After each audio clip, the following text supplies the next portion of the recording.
এক ব্যক্তি একটা পুরনো কবরের পাশ দিয়ে হেঁটে যাচ্ছিল।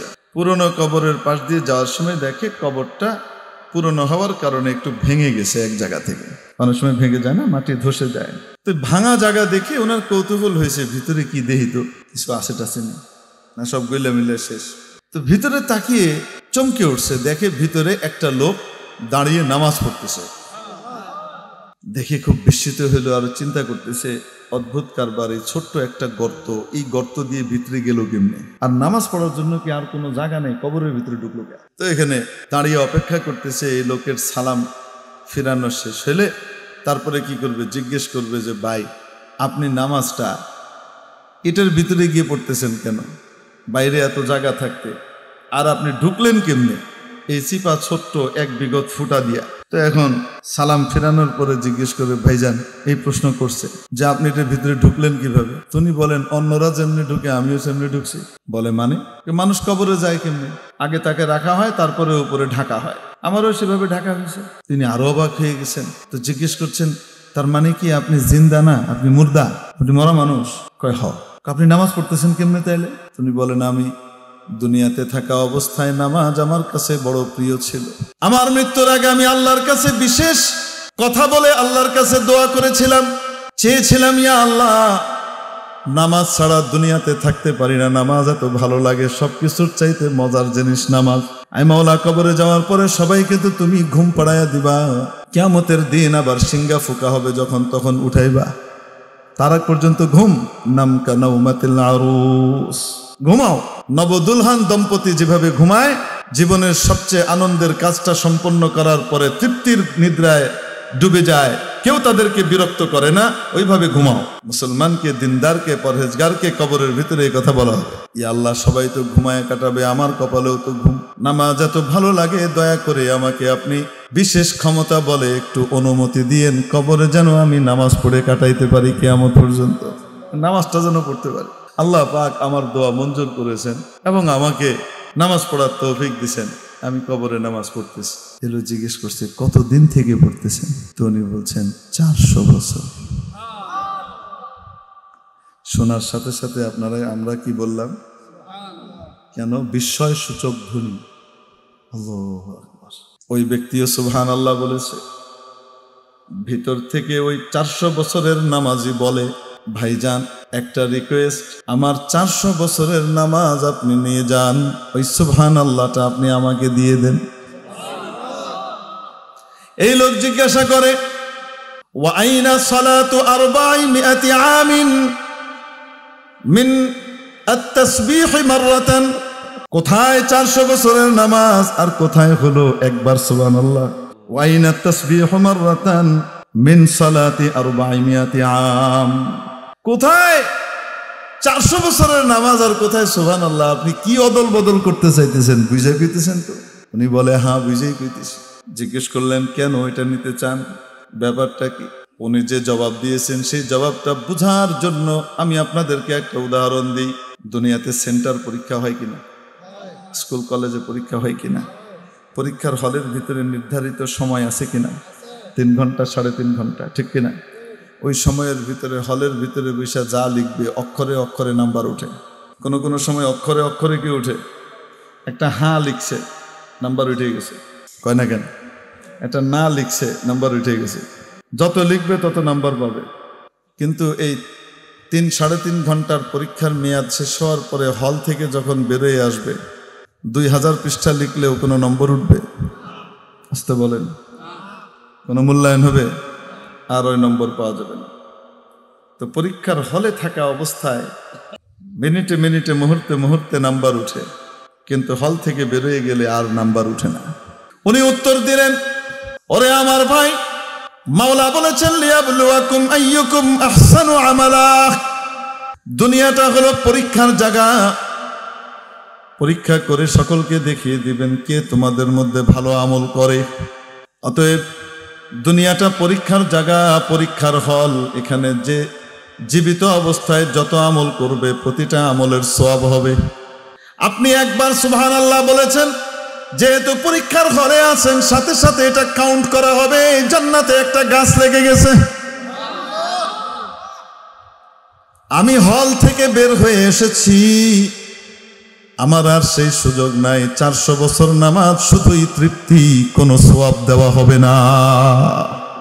ওয়া হায়াতাকা ক্বাবলা মাউতিক, মৃত্যু আসার আগে আগে হায়াত আর জীবনের মূল্যায়ন করো। আল্লাহ পাক আমাদেরকে জীবনের প্রকৃত মূল্যায়ন করবার তৌফিক দান করে। শুকরে নেয়ামত নেয়ামতাত আফজো কুনাদ, কুফরে নেয়ামত আজকাফাত বীরো কুনাদ।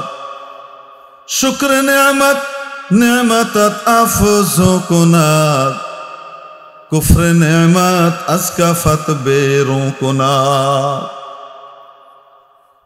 আরিফ রুমি রহমতুল্লাহ আলাইহি বলেন, নিয়ামতের শুকর আদায় করা তোমার নিয়ামতকে আরো অনেক বাড়িয়ে দেবে। তোমার উপরে মাওলার নিয়ামত রাজি আরো বেশি বর্ষিত হবে। আর যদি নিয়ামতের শুকর আদায় না করো, অকৃতজ্ঞতা করো, অবমূল্যায়ন করো, তাহলে নিয়ামত তোমার হাত থেকে বেরিয়ে যাবে। মেরে মুহতারাম দোস্ত, আল্লাহর নিয়ামতের তো কোনো শেষ নাই।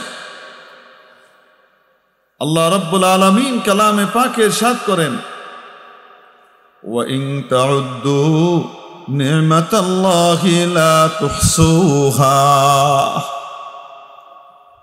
আরে শুকর তো পরের কথা, আমি আল্লাহর দেওয়া নিয়ামতগুলা যদি শুধু গুনতে চাও, তোমরা শুধু কাউন্ট করতে চাও, জীবন শেষ করে ফেলতে পারবে। সারা জীবন গুনেও আমার নিয়ামতগুলো শেষ করতে পারবে না। আমার নিয়ামতগুলো গুনেও শেষ করতে পারবে না। এত নিয়ামত আমি তোমাদেরকে দিয়েছি, তাহলে কত নিয়ামতের শুকর আদায় করব? গুনে গুনে গুনে গুনে আলাদা আলাদা আলাদা আলাদা ভাবে নিয়ামতের শুকর আদায় করা তো অনেক কঠিন। এজন্য রাসূল পাক সাল্লাল্লাহু তাআলা আলাইহি ওয়াসাল্লাম আমাদেরকে 5টি খাত দেখিয়ে দিয়েছেন। এই 5টি খাতের যে বিশেষ নিয়ামতগুলো আছে, এগুলার শুকর আদায় করো, তো তাহলে তুমি নিয়ামতের শুকর আদায় করার দায়িত্ব পালন করার সুযোগ পেয়ে যাবে। নিয়ামত তো অনেক, তোর মধ্যে বিশেষ বিশেষ নিয়ামত কি? 5খানা নিয়ামতের কথা নবী পাক সাল্লাল্লাহু তাআলা আলাইহি ওয়াসাল্লাম তার হাদিস পাকের মধ্যে আমাদেরকে জানিয়েছেন, ইগতানিম খামসান ক্বাবলা খামস। বিপরীত 5 রকমের বিষয় আসবার আগে আগে 5টি বিষয়ের মূল্যায়ন করো।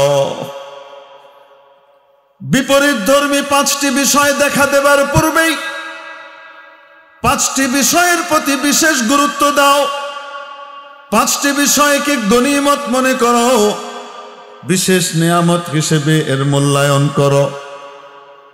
নাম্বার 1, শাবাবাকা ক্বাব, বার্ধক্য আসার আগে আগেই যৌবনের মূল্যায়ন করো।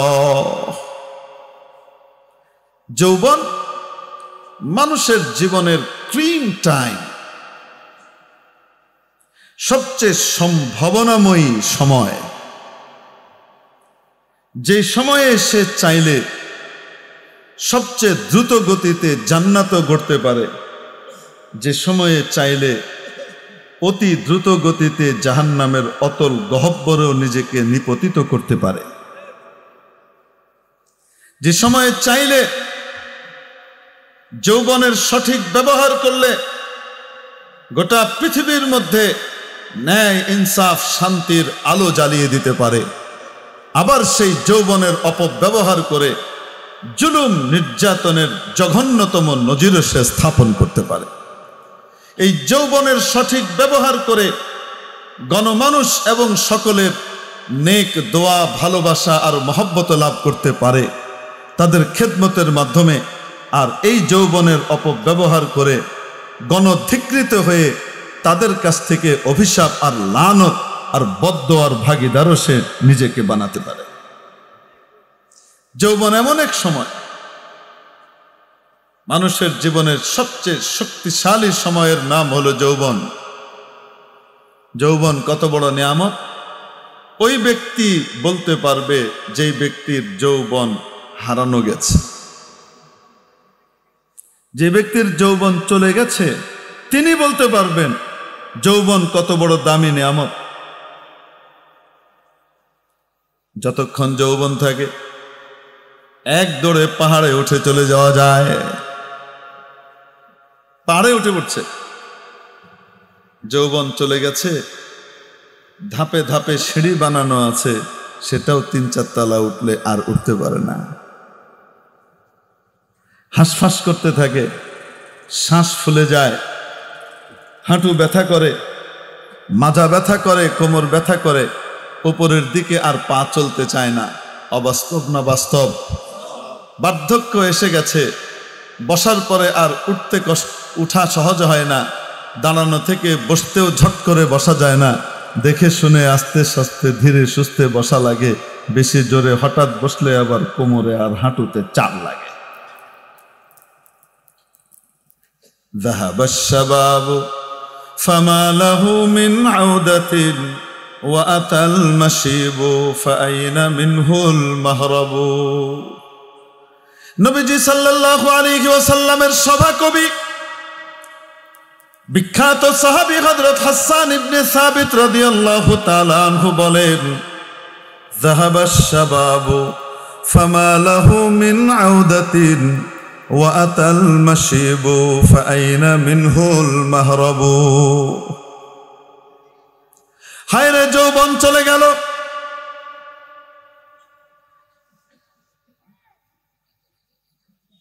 আর কোনোদিন এই যৌবন ফিরে আসবে না। যা হারিয়েছে এটা আর কোনোদিন ফিরে পাবো না। যারা বৃদ্ধ হয়ে গেছেন তারা আবার হাজার চাইলেও জোয়ান হওয়া যায় তো? যতই চেষ্টা করেন কাজ হবে না। যেটা গিয়েছে সেটা গিয়েছে, ওটা আর ফিরে আসবে না। শৈশব থেকে পালিয়ে গেলাম কৈশোরে, কৈশোর পার করে আসলাম যৌবনে, যৌবন পার করে আসলাম পৌরত্বে, পৌরত্ব পার করে আসলাম বার্ধক্যে, বার্ধক্য থেকে পালানোর আর কোনো জায়গা নাই কবর ছাড়া। ওয়াতাল মাশিবু ফাইনা মিনহুল মাহরাব। হায় রে বার্ধক্য চলে আসলো, এখান থেকে বাঁচার পালানোর আর কোনো জায়গা তো নাই, আর কোনো বয়স তো নাই। যৌবনের মূল্যায়ন, যে ব্যক্তি যুবক থাকা অবস্থায় মুরব্বীদের সম্মান করে, বয়স্কদের খেদমত করে, ইজ্জত করে, সম্মান করে, সে যৌবনের মূল্যায়ন করল। আকা সাল্লাল্লাহু আলাইহি ওয়াসাল্লাম হাদিস শরীফের মধ্যে ইরশাদ করেন, মান লাম ইয়ারহাম সগীরানা ওয়া লাম ইউক্কির কাবীরানা ওয়া লাম ইউআযযিম উলামানা ফালাইসা মিন্না। যে ব্যক্তি আমাদের ছোটদেরকে স্নেহ করে না, বড়দেরকে সম্মান করে না, বড়দেরকে শ্রদ্ধা করে না, আলেম ওলামার মনে প্রাণে তাজিম আর ইজ্জত করে না, সে ব্যক্তি আমার উম্মতের অন্তর্ভুক্ত হবে না। অর্থাৎ কিয়ামতের দিন আমি আমার উম্মতের বিশেষ অংশের জন্য যে সুপারিশ করব, সেই সুপারিশ প্রাপ্ত উম্মতের ভিতরে সে অন্তর্ভুক্ত হতে পারবে না। এজন্য ইসলাম শিখায় মুরব্বীদের সম্মান, মুরব্বীদের ইজ্জত। তুমি গাড়িতে উঠেছ, বাসে উঠেছ, আগে উঠেছ, সিট খালি পেয়েছ, সিটে বসেছ, কিছুক্ষণ পরে মনে করো সিট ভরে গেছে, একজন মুরব্বী উঠলেন, একজন বয়স্ক মানুষ উঠলেন, তুমি চেনো না, তোমার সাথে কোনো পরিচয় নাই, কোন ধর্মের তাও দেখার দরকার নাই, মুসলমান না খ্রিস্টান না হিন্দু না বৌদ্ধ না অন্য কিছু, কোনো কিছু দেখার দরকার নাই, বয়স্ক, তুমি সম্মান দেখিয়ে সিট ছেড়ে তুমি উঠে গেলে, তাকে বসতে দিলে, নবীর সুপারিশ পাওয়ার জন্য খাতায় নাম লিখিয়ে ফেললে।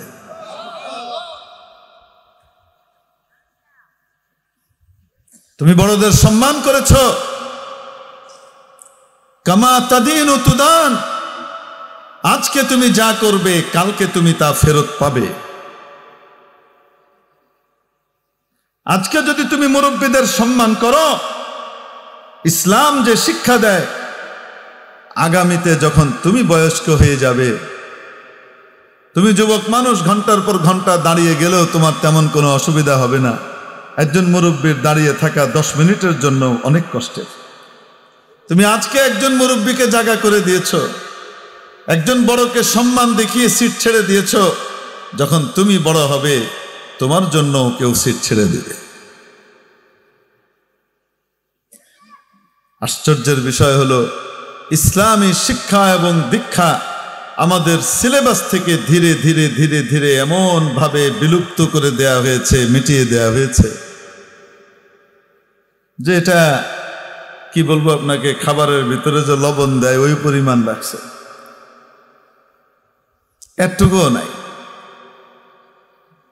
সবই আছে, শুধু ইসলাম নাই। অথচ এই ইসলামী শিক্ষা যদি নিচ থেকে উপর পর্যন্ত, এই কোরআনী শিক্ষা যদি নিচ থেকে একদম টপ লেভেল পর্যন্ত ধাপে ধাপে বাধ্যতামূলক করে শেখানো হতো, তাহলে এই জাতি এত উন্নত জাতি হতো। মানবতা, মনুষ্যত্বের যে পরাকাষ্ঠা তারা প্রদর্শন করতে পারত গোটা পৃথিবীর সামনে, এটা নজিরবিহীন হতো।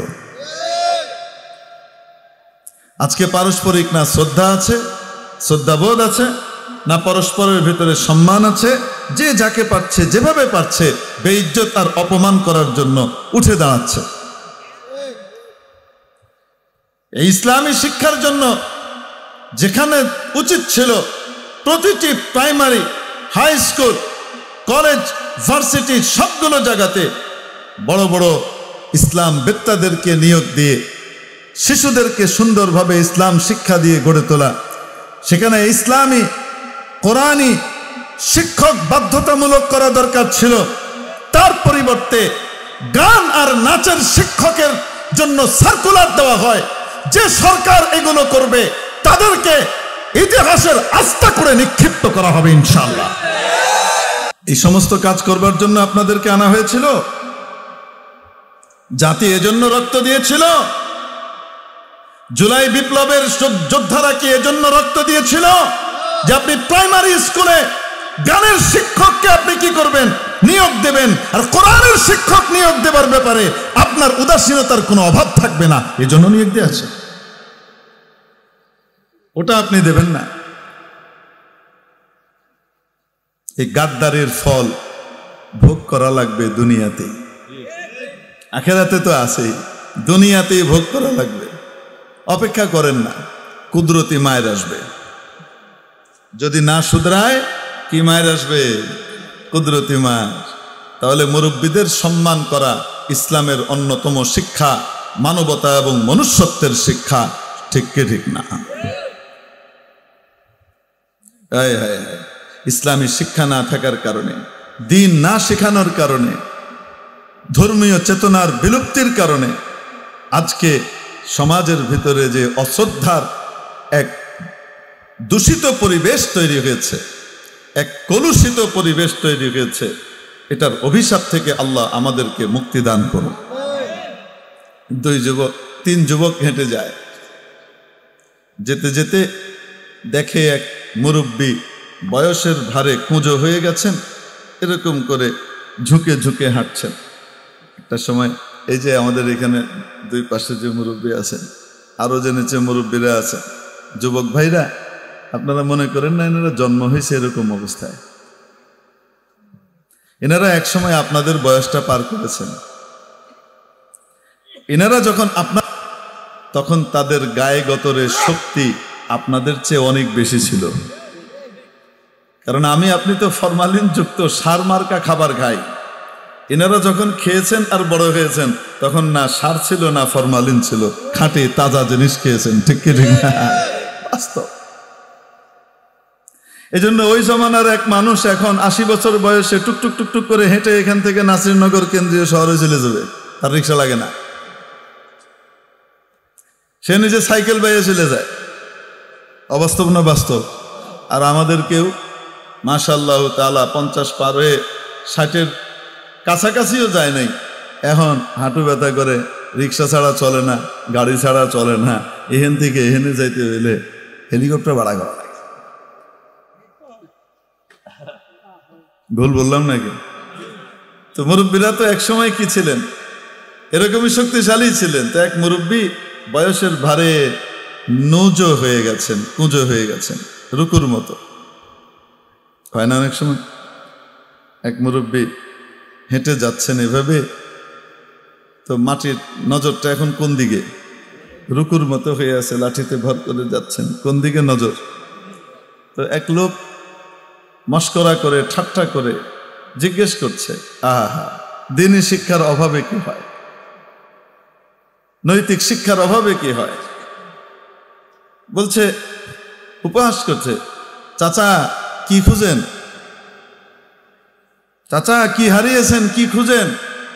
আমরা কোনো কিছু খুঁজতে গেলে এরকম নিচে তাকিয়ে, মাটির দিকে তাকিয়ে তাকিয়ে যাই না? উপহাস করছে। তো মুরব্বী তার দিকে তাকিয়ে বড় ঠান্ডা এক নিঃশ্বাস ছেড়ে বলেছেন, জওয়ানিরা দারি রাহকার দাম গুম, জওয়ানিরা দারি রাহকার দাম গুম। কি হারিয়েছি? আমি আমার যৌবন হারিয়েছি এই রাস্তায়। এই রাস্তায় আমি হেঁটেছি যখন আমি তাগড়া যুবক ছিলাম। আজকে আমি বৃদ্ধ হয়ে গেছি, নুজো হয়ে হাঁটছি। তুমি যদি জিজ্ঞেস করো তো আমি বলবো, আমি আমার যৌবন হারিয়েছি এই রাস্তায়, একদিন তোমাকেও হারাতে হবে। এক মুরব্বী এভাবে নুজো হয়ে হেঁটে যাচ্ছেন, টুকটুক টুকটুক করে পিঠের ভিতরে একটা গুজের মতো, গুজি তো বলেন নাকি, কুঁচ। তো 3 যুবক হেঁটে যায়। তো তারা ওই মুরব্বীকে কটাক্ষ করে, দুষ্টুমি করে, আহা কি বলে জানেন? কে চাচা এই গুজটা কত দিয়ে কিনলেন? কত দিয়ে কিনলেন? মুরব্বী কি বলেন জানেন? মুরব্বী বলেন, বাজান অপেক্ষা করো, ফ্রি পাবা।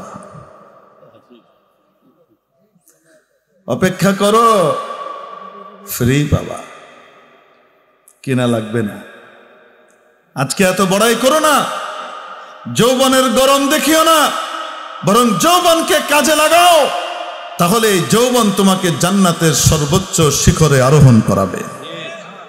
এই যৌবন দুনিয়াতে জান্নাতি পরিবেশ নির্মাণ করে দেবে। যুবক হয়েছ, ওমরের মতো যুবক হও। যুবক হয়েছ, খালিদ ইবনে ওয়ালিদের মতো যুবক হও। আব্দুল্লাহ ইবনে মাসউদের মতো যুবক হও। যুবক হয়েছ, আলী মুরতাদার মতো যুবক হও, ওসমান ইবনে আফফানের মতো যুবক হও। তো তাহলে তুমি দুনিয়াকে শান্তির এক বিশাল নগরীতে পরিণত করতে পারবে।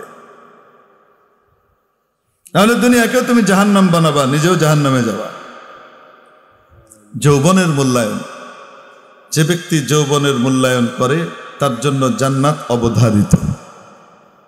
আমি বলি নাই, নবীজি বলেছেন। বলবো নাকি? যে মানুষের 2টো অঙ্গ আছে, যে 2টো অঙ্গ আকার আকৃতির দিক থেকে অনেক ছোট, কিন্তু তার অপরাধ অনেক বড়। জিরমুহুমা সগীর ওয়া জুরমুহুমা কবীর। যেগুলোর আকৃতি বড় ছোট, কিন্তু এর ক্ষতি, ধ্বংসাত্মক পরিণতি এবং এর অপরাধ আর গুনাহ অনেক বড়। কোনটা কোনটা? একটা হলো জিভ, 2 চোয়ালের মধ্যবর্তী অঙ্গ। আরেকটা হলো 2 রানের মধ্যবর্তী অঙ্গ, গোপনাঙ্গ, লজ্জাস্থান। হাদিস শরীফের মধ্যে আসে, কি আসে সেটা পরে বলি। এই যে গোপনাঙ্গের অপব্যবহার, এটা যে কোনো বয়সেই হতে পারে, কিন্তু এটার অধিক চাপ থাকে কোন বয়সে? যৌবনে। এই জিনিসটার মূল সম্পর্কই যৌবনের সাথে। হুজুর অনেক বুড়া, কেউ তো দিয়ে উল্টাপাল্টা করে। তো বুড়া বুড়া হয়ে উল্টাপাল্টা করে নাই, যৌবনে অভ্যাস খারাপ করছে, সেটার অভ্যাস এখন রয়ে গেছে। এটার মূল সমস্যাটা কখন? যৌবনের সাথে সম্পৃক্ত বিষয় মূলত। নবীজি সাল্লাল্লাহু আলাইহি ওয়াসাল্লাম ইরশাদ করেন, মান ইয়াযমান লি মা বাইনা ফাখিদাইহি ওয়া মা বাইনা লাহইয়াইহি আযমান লাহুল জান্নাহ আও কামা ক্বালা আলাইহিস সালাতু ওয়াস সালাম। মান ইয়াযমান লি মা বাইনা লাহইয়াইহি ওয়া মা বাইনা ফাখিদাইহি আযমান লাহুল জান্নাহ। যে ব্যক্তি তার দুই চোয়ালের মধ্যবর্তী জিনিস জীব এবং দুই রানের মধ্যবর্তী অঙ্গ, এ দুটির সৎ ব্যবহারের গ্যারান্টি আমাকে দিবে যে অপব্যবহার সে করবে না, আমি তার জন্য জান্নাতের গ্যারান্টর হয়ে গেলাম। আমি তার জান্নাতে, তাকে জান্নাতে নেওয়ার গ্যারান্টি আমি দিচ্ছি। আমি তাকে জান্নাতে ঢুকাইয়া তারপর যাব। কেন? যৌবনের মূল্যায়ন করেছে, যৌবন নামক নিয়ামতের শুকর আদায় করেছে। 2 নম্বর, 1 নম্বর জিনিস রাসূল সাল্লাল্লাহু আলাইহি ওয়াসাল্লাম যেটা বললেন, শাবাবাকা ক্বাবলা হারামে। চাইলেই তুমি যৌবনে 100 রাকাত 200 রাকাত নফল নামাজ পড়তে পারবা, চাইলেই সারা রাত আল্লাহর সামনে দাঁড়িয়ে ইবাদতে লেগে থাকতে পারবা, চাইলেই তুমি রোজার পর রোজা রাখতে পারবা। বৃদ্ধ হলে সম্ভব হবে না, চাইলেই পারবা না। অতএব নিয়ামতের শুকর আদায় করো। নাম্বার 2, ওয়াসিহ্হাতাকা ক্বাবলা সুকুমিক। অসুস্থতা আসার আগেই সুস্থতার মূল্যায়ন করো। সুস্থতা কত বড় নিয়ামত সেটা দেখতে হলে, বুঝতে হলে একটু হসপিটালে যেয়ে প্রত্যেক দিন ঘুরে আসা লাগবে। আশপাশে যে হাসপাতাল আছে না, এই নিয়ামতের শুকর আদায় করতে হলে হসপিটালে গিয়ে একটু ঘুরে আসলে, ভিতরে রোগীদের সাথে একটু দেখা সাক্ষাৎ করে আসলে বোঝা যাবে সুস্থতা কত বড় নিয়ামত। ততক্ষণ বুঝে আসে না যতক্ষণ মানুষ অসুস্থ না হয়। তাগড়া মানুষ, শক্তিশালী মানুষ, কত আয় রোজগার করছে, হঠাৎ এক অ্যাক্সিডেন্ট হলো, ট্রাক মেরে দিল টেম্পুকে, বাড়ি খেয়ে তলায় পড়ে কোমরটা ভেঙে গেল। বেঁচে আছে ঠিকই, এই বেঁচে থাকা মরার চাইতেও অনেক কঠিন আর কষ্টের বেঁচে থাকা। অসুস্থ হয়ে গেছে। যেই দাম আগে পেত, যারা তার পিছনে আগে ছুটতো, এখন তাদের পিছনে তাকে ছোটা লাগে। ছোটার মতো পাওটাও নাই, অসহায়। ওয়াসিহ্হাতাকা ক্বাবলা সুকুমিক। সুস্থ অবস্থায় যদি কোনো ব্যক্তি আল্লাহর ইবাদতকে ধারাবাহিকভাবে করতে থাকে, আল্লাহর কোনো ইবাদতকে, নফল ইবাদত, ফরজ ইবাদতকে লাগাতার করতে থাকে, অসুস্থ হয়ে যাওয়ার পরে আর করার ক্ষমতা নাই, রব্বুল আলামিন ওই নিয়ামতের শুকর আদায় করার কারণে তার জন্য পেনশন ব্যবস্থা চালু করে দেন। এখন পারতেছে না তো আল্লাহ পাক ওই সওয়াব দিতে থাকেন। কেন? সুস্থ অবস্থায় সে সুস্থতার মূল্যায়ন করেছে। ঠিক তেমনি ভাবে যৌবনে যদি কেউ নিয়ামতের মূল্যায়ন করে আর যৌবনে ইবাদত ঠিক মতো করে, যে ইবাদতগুলো সে ধারাবাহিকভাবে করত, বৃদ্ধ হওয়ার কারণে এখন আর পারে না, আল্লাহ পাক তাকে পেনশন দিতে থাকেন, ওই আমলের সওয়াব চালু রাখেন। নিয়ামতের মূল্যায়ন। ওয়া গিনাকা ক্বাবলা ফাকরিক। ধনাঢ্যতার মূল্যায়ন করো তোমার অভাব আসার আগে আগেই। দারিদ্র আসবার আগেই সচ্ছলতার মূল্যায়ন করো। রব্বুল আলামিন টাকা দিয়েছেন, ধন দিয়েছেন, সবটুকু নিজে ভোগ করার জন্য নয়, গরিব দুঃখীর পিছনেও খরচ করো, আল্লাহর প্রিয় প্রিয় জায়গাতে খরচ করো। মসজিদ বানাও, মাদ্রাসা বানাও, মসজিদের জন্য, মাদ্রাসার জন্য জমি দাও। তোমাকে আল্লাহ জমি দিয়েছেন সবটুকু ভোগ করবার জন্য নয়, তুমি যা দেবে সেটা আখিরাতেও পাবে, দুনিয়াতেও পাবে। ভালো জায়গার জন্য জমি দাও, ভালো জায়গার জন্য টাকা খরচ করো, ভালো কাজের জন্য অর্থ ব্যয় করো, আল্লাহর সন্তুষ্টির কাজে অর্থ ব্যয় করো। তাহলে কি হবে? ধন সম্পদের মূল্যায়ন করা হবে। কারণ জানা নাই জানা নাই এই টাকা কতদিন থাকবে। নদীর এপার ভাঙে ওপার গড়ে, এই তো নদীর খেলা। সকাল বেলার ধনী রে তুই, ফকির সন্ধ্যা বেলা। আছে না নাই? আল মালু গাদিন ওয়া রাহিন। ধন সম্পদ সকালে আসে বিকালে চলে যায়, বিকালে আসে সকালে চলে যায়। কখন চলে যাবে বলা যায় না। ধন সম্পদ আছে, সবই ঠিক আছে, শুধু আমি চলে গেলাম। আজরাইল আলাইহিস সালাম আসলেন, আমাকে নিয়ে চলে গেলেন। লক্ষ লক্ষ হাজার কোটি টাকার এই সম্পদ সব অন্যের হয়ে গেল, আমার কিছু নাই। নবীজি বলেন, ইয়াকুলু ইবনু আদম মালি মালি মালি। আদম সন্তান বলে, আমার মাল, আমার টাকা, আমার গাড়ি, আমার বাড়ি, আমার রাস্তা, আমার এই, আমার সেই, আমার ধন সম্পদ, আমার আমার আমার। I have I have I have বলতে থাকি, এসব আমার। আল্লাহ নবী সাল্লাল্লাহু আলাইহি ওয়াসাল্লাম বলেন, আরে তার তো ওইটা যেটা সে খেয়েছে, ওইটা তার যেটা সে ব্যবহার করেছে, আর ওইটা তার যেটা সে আল্লাহর কাছে পাঠিয়েছে, আল্লাহর ব্যাংকে জমা করে দিয়েছে। আল্লাহর ব্যাংকে প্রত্যেকের নামে একটা করে অ্যাকাউন্ট খোলা আছে। প্রত্যেক বনি আদমের নামে একটা করে অ্যাকাউন্ট আল্লাহর ব্যাংকে খোলা আছে। দুনিয়ার ব্যাংক দেউলিয়া হয়ে যায়, পাচার হয়ে বেগম পাড়ার সাহেব পাড়া তৈরি করে। ব্যাংকের ভিতরে টাকা জমা রেখে আর ফেরত পাওয়া যায় না, এমনও ব্যাংক আছে না নাই? মাওলার ব্যাংকে কখনো ক্ষতিগ্রস্ত এবং লুজার হওয়ার আশঙ্কা নাই, বরং রব্বুল আলামিন বলেন, মান যা আল্লাযী ইউকরিদুল্লাহ কারদান হাসানা। কে সেই ব্যক্তি যে আমার কাছে জমা রাখবে, আমাকে ঋণ দিবে, আর আমার কাছে যে ঋণ রাখে মনে রাখবা তার ওটাকে আমি ডবলের ডবল ডবলের ডবল ডবলের ডবল করে বহু গুণে বাড়াতে থাকি। হাদিস শরীফের মধ্যে এসেছে, একজন ব্যক্তি একটা খোরমা খেজুর দান করেছে আল্লাহ তাআলাকে খুশি করবার জন্য। তার জন্য কিয়ামতের দিন সে যে দেখবে যে উহুদ পাহাড় পরিমাণ সোনা দান করার সওয়াব লেখা আছে তার। ওইটা কেমনে হইল? আল্লাহ বাড়াইছেন। ওইটাই আমার, যেটা আমি সামনে পাঠিয়েছি। নবীজি সাল্লাল্লাহু আলাইহি ওয়াসাল্লাম যখন আসমান জমিন সফর করলেন, আরশে আজিম সফর করলেন, জান্নাত জাহান্নাম সফর করলেন, ওই সফরের নাম কি বলেন তো? মাশাআল্লাহ।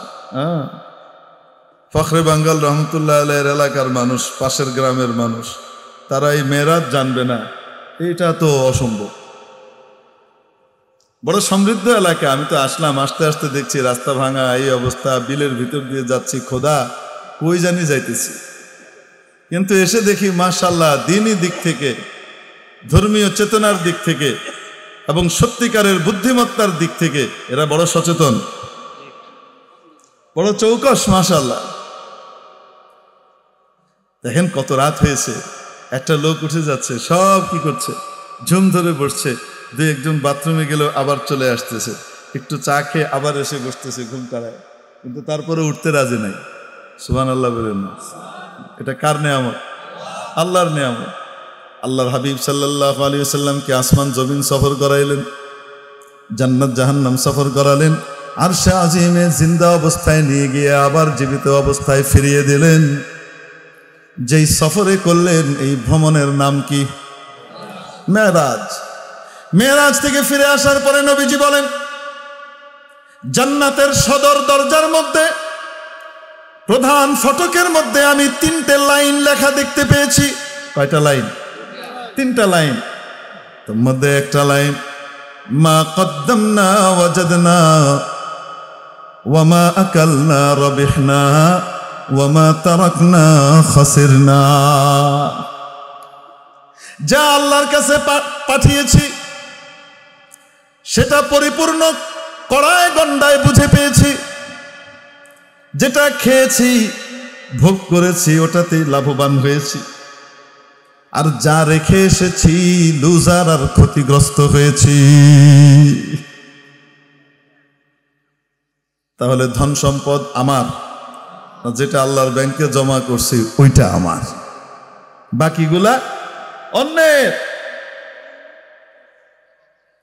এই ধন সম্পদ নিয়ে এত ফখর, এত পরিকল্পনা, এত প্ল্যান, এত কিছু, এত আশা, এত ভরসা, কিন্তু পরিস্থিতি কি হয়? যেই বাচ্চা কাচ্চার জন্য, যেই আত্মীয় স্বজনের জন্য এত ধন সম্পদ জড়ো করলাম, তাদেরকে ধনী হিসেবে রেখে যাওয়ার জন্য, যেদিন আজরাইল আলাইহিস সালাম এসে আমাকে ডাক দিয়ে নিয়ে গেলেন, নিয়ে যাওয়ার পরপর অবস্থাটা কি হলো? বড়ই পাতা গরম করা হলো, গরম পানি দিয়ে একটা শক্ত কাঠের উপরে অথবা লোহার পাটাতনের উপরে রেখে গোসল দেয়া হলো ডলে ডলে।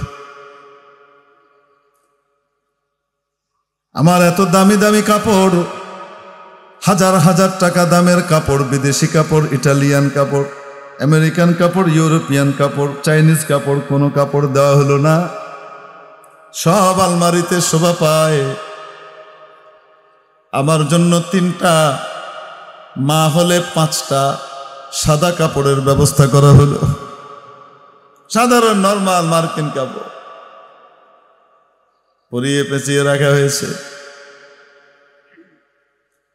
জানাজা হবে, এখন কোথায় দাফন হবে তা নিয়ে আলোচনা হয়। বিশাল বাড়ি বানিয়েছি, কয়েক বিঘা জমির উপরে আমার বাড়িটা। বাইরে বিশাল সুন্দর মাঠ, লন, চমৎকার পুকুর, পিছনেও সুন্দর দিঘি, টেনিস কোর্ট, ফুটবল গ্রাউন্ড, কত কিছু আছে। বিশাল বাড়ি, সুন্দর বাড়ি বানিয়েছি আমি। কজন আমাদের এখানে তো অত বড় বানায় না। আচ্ছা ঠিক আছে, অত বড় না হোক, 1 বিঘা জমির উপরে একটা সুন্দর বাড়ি বানাইছে। পুরা জমিটাই বাড়ি থাকে না? মাঠ টাট সুন্দর করে ফাঁকা থাকে, লন্টন বাগান টাগান রাখে, ঠিক না?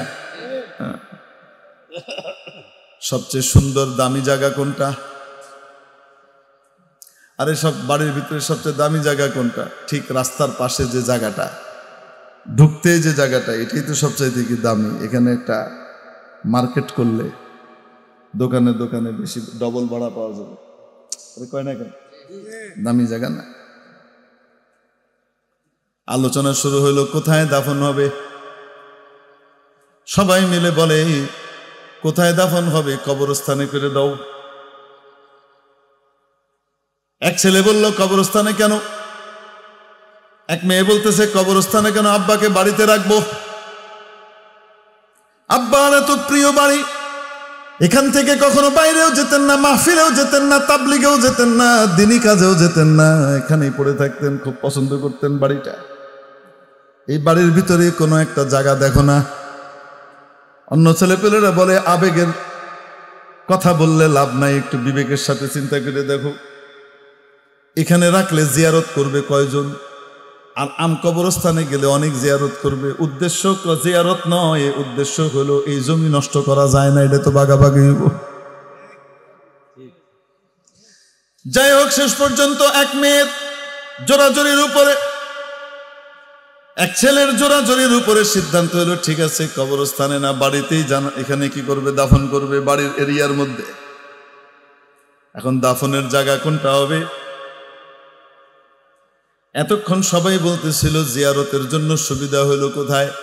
কবরস্থানে। এখন একজন বলে বাড়িতে দাফন হইলে জিয়ারতের জন্য সবচেয়ে সুন্দর জায়গা হলো সামনের জায়গাটা। মেইন রোড থেকে বাড়িতে আসতে যে লনটা, যে ড্রাইভওয়েটা, ওইটার পাশে সুন্দরভাবে আব্বাকে দাফন করলে যাওয়া আসার সময় বারবার দেখবো আর জিয়ারত হবে। বাকিরা কয় পাগল হয়েছিস নাকি? তোর একটা কথা মানছি বলে এখন সবগুলাই শুরু করছিস, তো কোথায় হবে? এখন শেষ পর্যন্ত হিসাব কিতাব করে বাইর করে দিতে যে তো হবে, তো বাড়ির পিছনে ওই যে ঝোপঝাড়, যেখানে জঙ্গল টাইপের, যেখানে কেউ যায় না, সাপ কোপ থাকে, ওইখানে দেয়া হোক।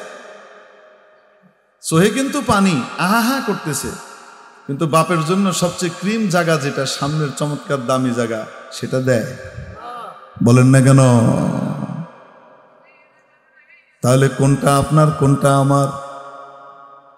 ওইটা আমার যেটা আল্লাহর কাছে পাঠাইছি, যেটা মসজিদ মাদ্রাসায় দিছি, যেটা দিনী কাজের জন্য দিছি, যেটা গরিব দুঃখীর পিছনে আল্লাহর জন্য ব্যয় করছি,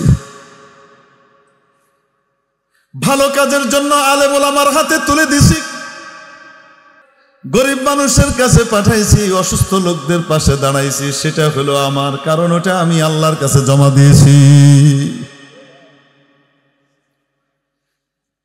নবীজি সাল্লাল্লাহু আলাইহি ওয়াসাল্লাম বলেন, গিনাকা ক্বাবলা ফাকরিক, তোমার ধনাঢ্যতা, অভাবহীনতা, এটির মূল্যায়ন করো, অভাব আসবার, অভাব দেখা দেবার পূর্বেই।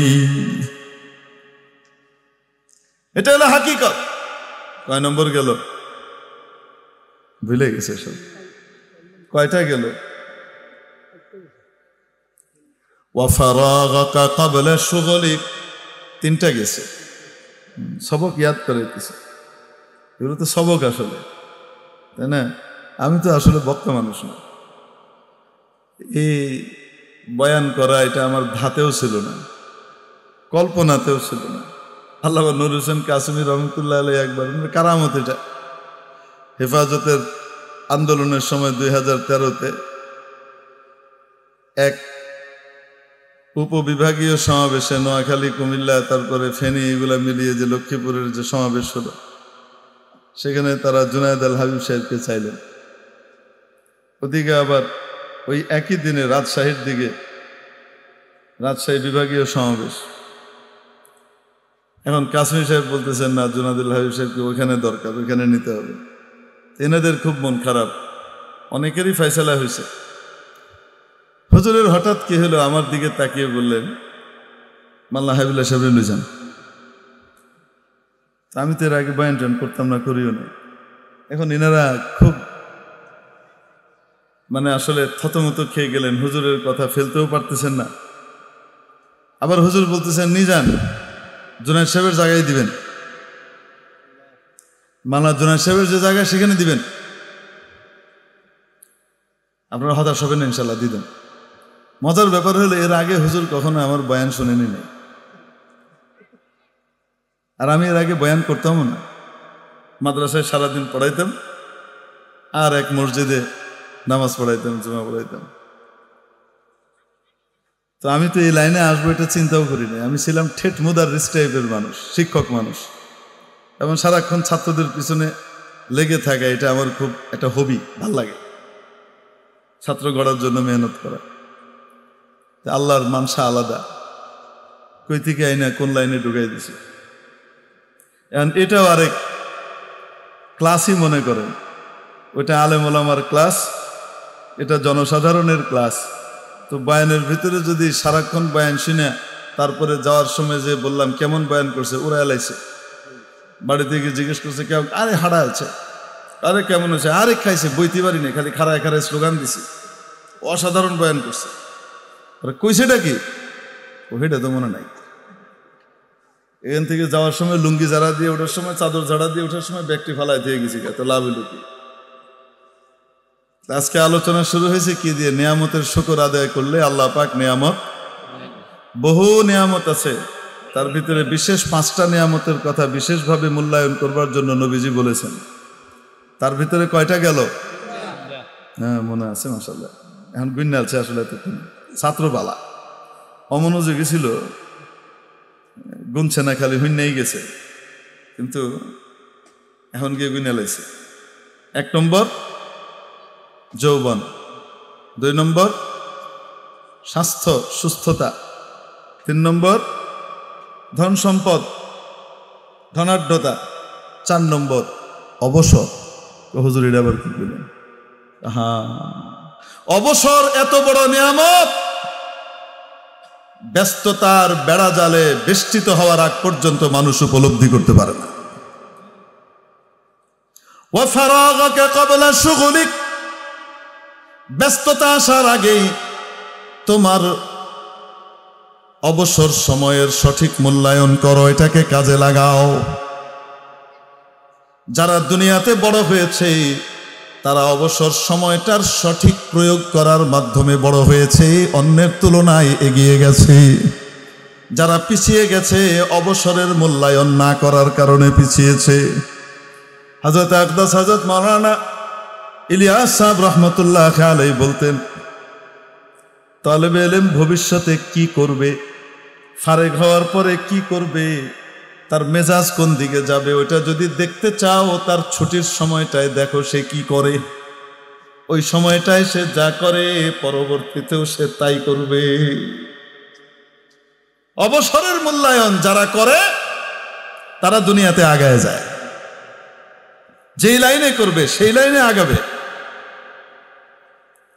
রাসূল পাক সাল্লাল্লাহু আলাইহি ওয়াসাল্লামের ইরশাদ,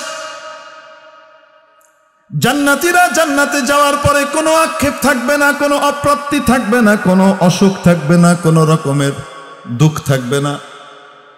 বেহেশতা যা কে আজারে নবাশাদ কাসে রাবা কাসে কারে নবাশা, সুখ আর সুখ, কোনো চিন্তা নাই, কোনো অপ্রাপ্তি নাই, কোনো দুঃখ নাই, কোনো চিন্তা নাই, কোনো রকমের ভয় ভীতি নাই, সুখ আর সুখ, নিশ্চিন্ত জীবন। কিন্তু একটা বিষয় মাঝে মাঝেই তার মাথার ভিতরে এসে খটকা দিবে এবং কুরে কুরে খাবে।